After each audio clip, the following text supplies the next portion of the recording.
Hello and welcome to Green Homes and Bacon, and in this week's episode I head out to the Brisbane suburb of 17 Mile Rocks to feature another amazing green home and have breakfast with its owners, while Lee heads out to northern New South Wales on the trail of the world's most useful but highly restricted plant. So enough said, settle in and let's get into it. You're watching Green Homes and Bacon. 17 Mile Rocks is located along the Brisbane River just 11 kilometres southwest of the Brisbane CBD. A real triumph for the suburb is that it was previously an industrial area that has now given way to a modern housing estate. Our feature home tonight is owned by David and Amanda Pollock, who also have two young daughters who have reluctantly joined in the fun. And on the breakfast menu today is good old bacon and eggs, and to start things off, David fires up the indoor barbecue, and more about that later, but not before running down the road to refill the gas bottle, while Amanda whips up a free-range scrambled egg special. So while that's all simmering away nicely, I probe into the who, what and why of this green home family, but not before getting one of the names confused. So that won't change now. That's right. She's renamed. I do that too. Paper up on the wall. She will have to change her name. Clearly. Warren, I do that too. I'm a dance teacher. Yeah. And sometimes I rename children, and that's it. Once you do it, it's stuck. Yeah.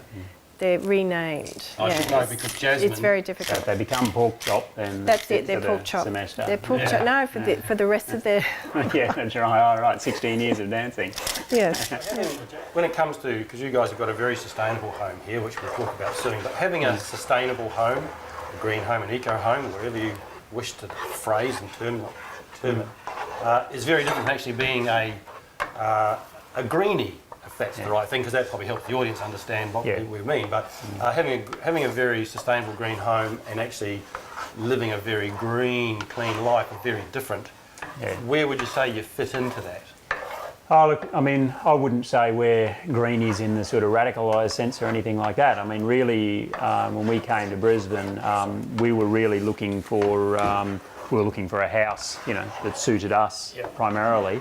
The work that I'm in the development side of the business that I'm in, it does have a large focus on sustainability in development, and we've sort of spent a lot of time in that area.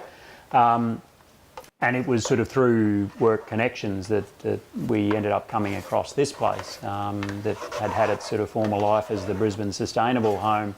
But really it was the house itself that attracted us to it. So I guess the sustainable features that are in it were something that we just sort of viewed as a bonus, and something that was probably in keeping with what I think everyone would like to head to now.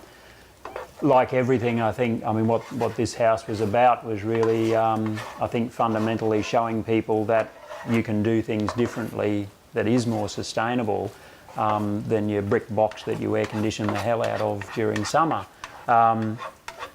So I think, something like that really appealed to us in what was basically just an attractive house that suited us, with the upstairs, downstairs, and separate living for the girls and things like that. But Certainly what we've found through the program and the homes that we've been through and the people that we've talked with is that you guys aren't the first accountants that have or do own a sustainable home, and whereby the word eco, if you like, is as much about economy as it is ecology, and it makes good sense. Yeah. Is that fair to say? Yeah, absolutely. I mean, very definitely. It really is about things that you can put into a house design or even retrofit into a house that are more efficient, but at the same time, just knowing that you're reducing the size of your footprint as well. I think that's really what it's all about, but it's not something that is either so overwhelmingly technological or so overwhelmingly expensive or a major hassle in your life. I mean, I'm not interested in doing that. So I think that's really what it was about for us. Yeah, I guess if you don't have to go out your way and you can still be clean, green, and save a bit of money, and along the way you might be helping the planet a little bit. It's got to be a good thing. Yeah, well, exactly. And I guess that's what I mean. I mean, when we talk about some of the features of the house, I mean, they're not difficult. They're not even new. Like some of the things, when they were building Queenslanders, they knew about them. High ceilings, ventilation, things like that. So it's not like they're really overly complex or things that you wouldn't they're a very simple alternative to building products and things like that that you can just use as a matter of course. So. Yeah, absolutely, because there's, of course, you've got, and the components that kind of make it up are, you've got a design features. Yep. You have the construction materials that go into your home, and then I guess you've got your technologies as well. That's right. And you can pull out little bits. I guess if people have an existing home, and what we'd like to help in purveying to the audience is that you can just green your home up. That's right. If you want to call it that, clean it up, green it up. And you don't have to do everything, you don't have to aspire to do everything, but if you can do something that eventually will save you money and make your home more efficient and help your wallet at the same time, it just makes sense. And in the same token, while you may not understand it, or you may not be aiming at it, you're helping save the planet in a little way. No, that's exactly right. And that's got to be a good thing for anyone, sure. Yeah, that's exactly right. And I mean, at the same time, and I'm sure when, this house is now 5 years old or something, I think. So, at the time they were building, I'm sure they weren't really envisaging what electricity prices were going to do. But, some of the features that are in this house now all of a sudden come into their own because I suppose inevitably things like electricity were going to get more expensive. And those are the sort of features that now people, if it costs a little bit more at the time that you're designing and constructing a house, makes sense over a 10-year lifespan that you plan to be in a house or something like that. So as Amanda delicately serves up our scrumptious breakfast, we adjourn to the outdoor living area that's indoors, and we'll be back right after this break. You're watching Green Homes and Bacon. So as we sit down to breakfast, I inquire into David and Amanda's reasoning for buying their green home and what other environmental considerations they suggest we can all make. It's there's a lot of things you can do that really are simple, don't change the way you live your life, but they are just a greener way to live. And I mean, there's a multitude of them, it's things like how you deal with the packaging off your food and things like that. So doing those sorts of simple things, I think is incumbent on everyone now to be doing those sorts of things. How that fits into the house really was really just a matter of, as I say, it was primarily the house that we were looking at, but the fact that it came with those sorts of green features really was just an added benefit to us. So yeah. Does the word green have a dirty image, do you think? Oh, look, undoubtedly it still does. I don't know whether it's dirty. I think it's probably a loose term I've used, but I think people think it's too expensive, like it's an expensive way to go. Yeah, it also has a bit of, if you're green, you're a radical sort of thing, you're a bit of a hippie, which I think is changing. Like a lot of things they're generational. I mean, the girls' generation, where they're growing up with, they are doing a lot of sort of green stuff, and everything that they see and hear has that green element to it. It's a bit like, the triple bottom line. I mean, in the glory days of economists and accountants in the 80s, greed is good, all that sort of thing, where it was all about capitalism, it was all about monetary policy, etc. And then people started to realise, well, that's all well and good, but there has to be a social side to everything that we do, and there has to be an environmental side to everything we do, and things like triple bottom line came along. That gradually, I guess, becomes, that filters through everything that they do, and everything that you learn it's not just what is the economic impact of it, but what is the social, what is the environmental impact. So as they grow up with all of those sorts of things, that just becomes part of the way they think and part of the way they live.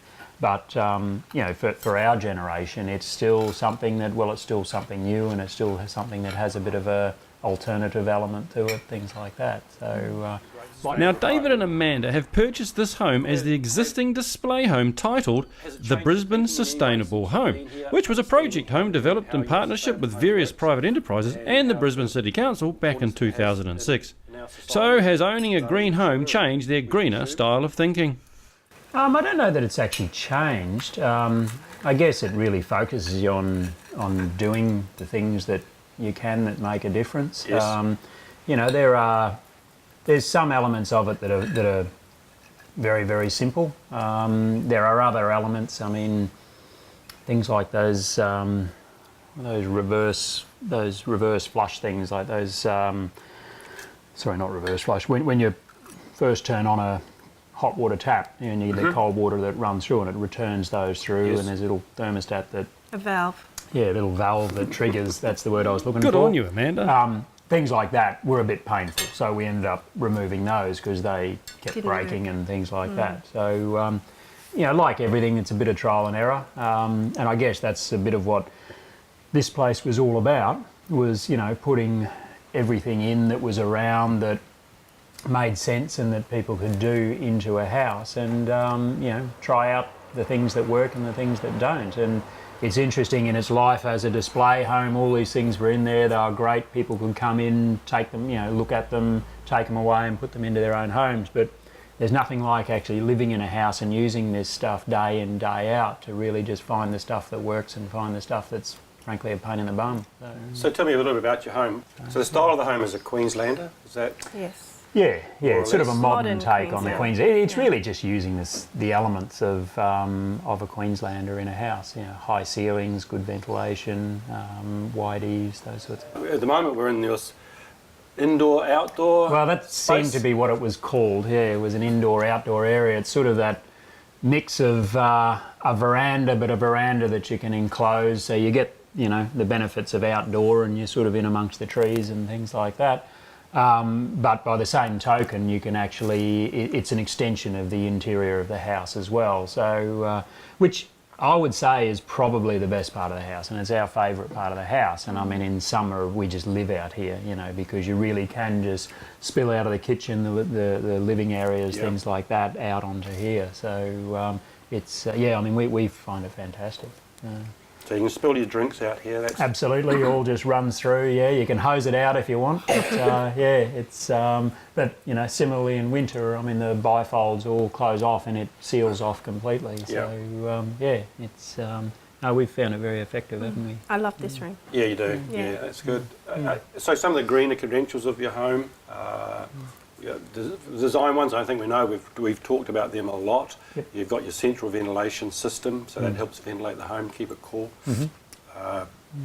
You've got obviously the shading over your windows to keep the sun at the right wide eaves when we need it and when we don't want it. Yep, that's right. Building materials. Yeah, a lot of recycled or sustainable building materials in the house.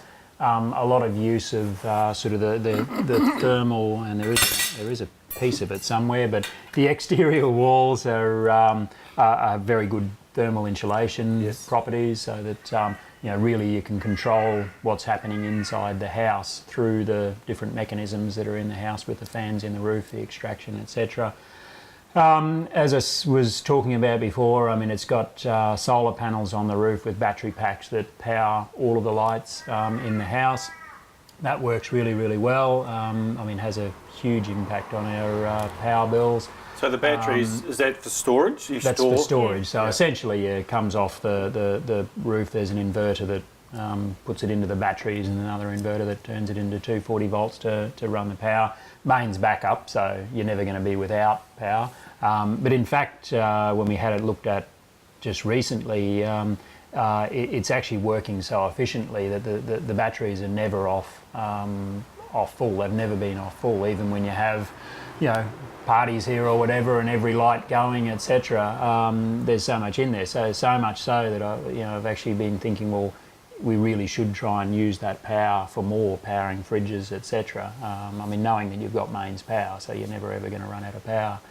Absolutely, and one of the big criticisms of this home is that its solar power and storage technology is only hooked up to the lights, and they draw the least power in the home. No wonder the batteries are always fully charged and they're just sitting there doing nothing, while the home electrics are drawing power off the grid. What a waste. But look, beyond that then, there's a grey water system that takes grey water and is used to irrigate the gardens and things around the house. So they're probably more of the technological, I guess, elements to it.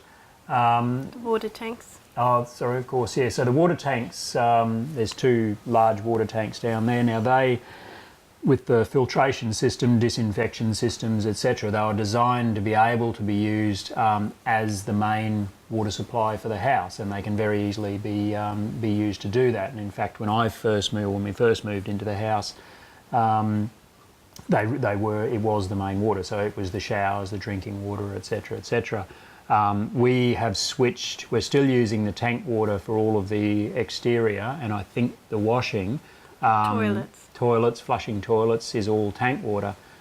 We switched over to town water for no other reason than with the girls, and when they started fluoridating town water, we thought it was important to do that, just to give the girls that fluoride in their drinking water. And on that note, we finish up. After the break, Lee is hot on the trail of hemp. You're watching Green Homes and Bacon. I'm at the northern New South Wales town of Bangalow to get an inside look at a plant growing and manufacturing industry that some describe as the farming of the future, and with extremely good reason. That's right, Lee is on the trail to learn more about the widely misunderstood plant called hemp, and to uncover why it's regarded as the most useful plant ever known to mankind. And to do that, she caught up with the renowned hemp expert and industry leader, Paul Benham. It's quite interesting, all the misunderstandings that have been put around this one significant plant. And it is a significant plant because it is a sustainable alternative for so many different uses. We can make plastics, we can make paper, we can make textiles, and we can make wonderful healthy foods for our bodies from just this one particular plant. It doesn't use much water, doesn't use many chemicals, and grows throughout the whole of Australia as well as the rest of the world. Then what's all the mystery and misunderstanding that surrounds it? Well, what we're talking about here is industrial hemp. Industrial hemp is a crop that's been grown for thousands of years throughout time, and we can grow it here today in Australia, as has been done around the rest of the world for many different uses. It's actually grown to create different forms of plastics, paper, textiles, and horse bedding, building products, and of course a healthy, nutritious food. So Paul, why is there so much misunderstanding surrounding it in regards to what's the difference between marijuana, cannabis, heroin, whoopie weed? What's all the differences? Well, that's a great question that I find really interesting, is that first of all, there is no difference between hemp and cannabis except for it contains no drug at all. And that's one big difference, of course, which allows people to be able to grow it and actually to harvest it and to process products without causing any psychoactive properties. And you asked the difference between heroin also. Well, what's the difference between heroin and poppy seeds? Well, again, the same thing. They both come from the opium poppy plant, yet one is used on bagels and can be eaten without any drug effects, where heroin is, of course, the psychoactive form and the negative form that is a drug. So hemp is exactly the same in that respect. Can you tell me about the history of hemp, like globally? Sure. Well, hemp has been grown for thousands of years. We believe it started in China. Before records began, the first Bible was produced from hemp. Some of the first papers, banknotes were written on hemp paper. It was actually used in textiles and handmade textiles throughout Asia. And it spread to Europe not so long ago, where it's been used for more quality textiles. It's been also used to make some modern bioplastics more recently over in Europe and North America, and now Asia is starting to catch on with these things. And the food from hemp has also been eaten for thousands of years. So it was actually said that Buddha ate one hemp seed a day in his ascetic period.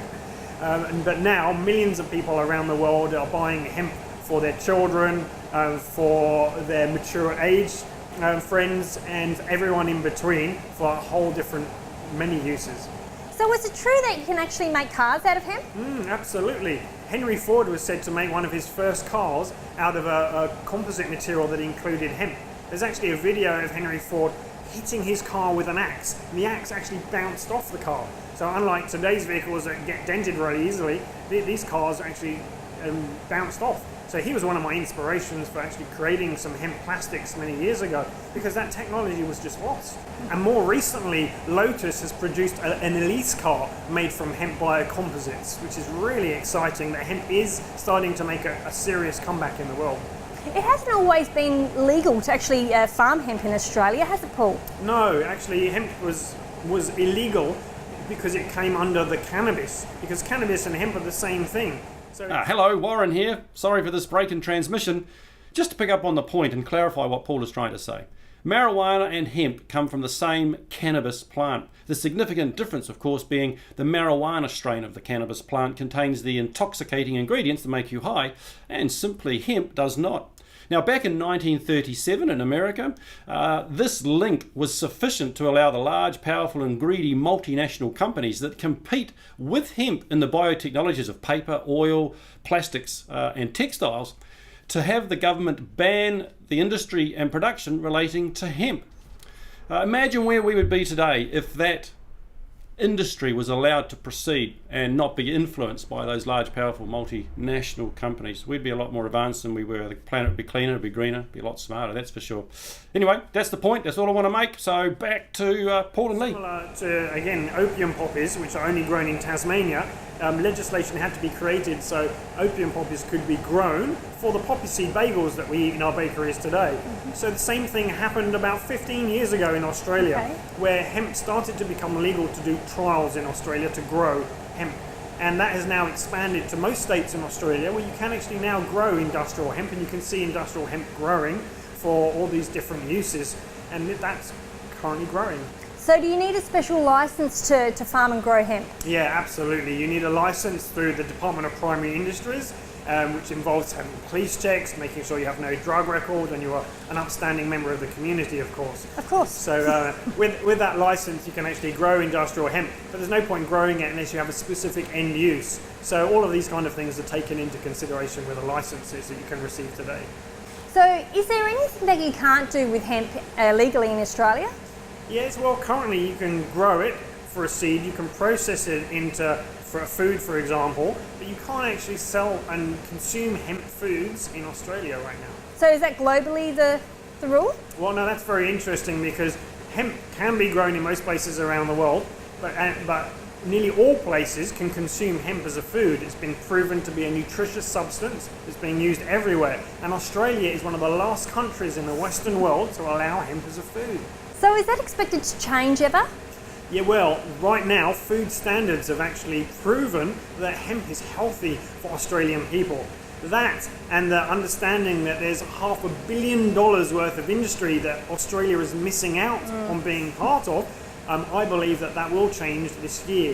The Forum, who are our political representatives, actually make a decision in December 2013 of this year that we expect will allow Australia to catch up with the rest of the world and support Australian farmers and create some more jobs for this country.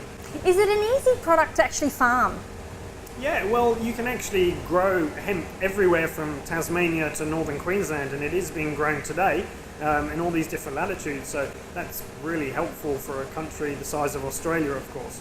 The fact that it uses relatively small amounts of water, certainly compared to something like cotton or sugarcane, and also the amount of pesticides used in hemp are not required. So where cotton is only 3% of the world's crop, uses 30% of the world's pesticides, hemp doesn't actually require any to be grown. So it requires little water, no pesticides at all. And how many crops would you be able to get a year? You could grow 2 crops quite comfortably in a year, and potentially more as well. It also looks after the soil, so it becomes a natural soil conditioner, because we have a lot of biomass being grown, deep taproot, and the leaves, where lots of nutrients go, fall back in the soil and are ploughed back into the soil, actually feeding the top of the soil. So it creates like a new earth and a really vitalised and fertilised new soil for the next crop to go in rotation, or your next hemp crop. So I hear it was used to remediate the soil around Chernobyl. Yeah, and I believe it still is today. And in fact, in Japan, from the recent issues that we've had over there, there's some Japanese contacts from the political side have contacted me asking for input on how they can grow hemp in Japan. So I'm not sure whether that's happening right now, but the potential for hemp is really massive. And on that note, Paul pops out a tune on a plastic didgeridoo made from, well, hemp, of course. And that's it for tonight's episode. Special thanks to the Pollock family out at 17 Mile Rocks and Paul Benham from Hemp Foods Australia. And next week I profile another amazing green home out at Batinia Island on the Sunshine Coast. So tune in then, and if you wish to see these episodes again, head to our website at greenhomesandbacon.com.au. So, see you next week.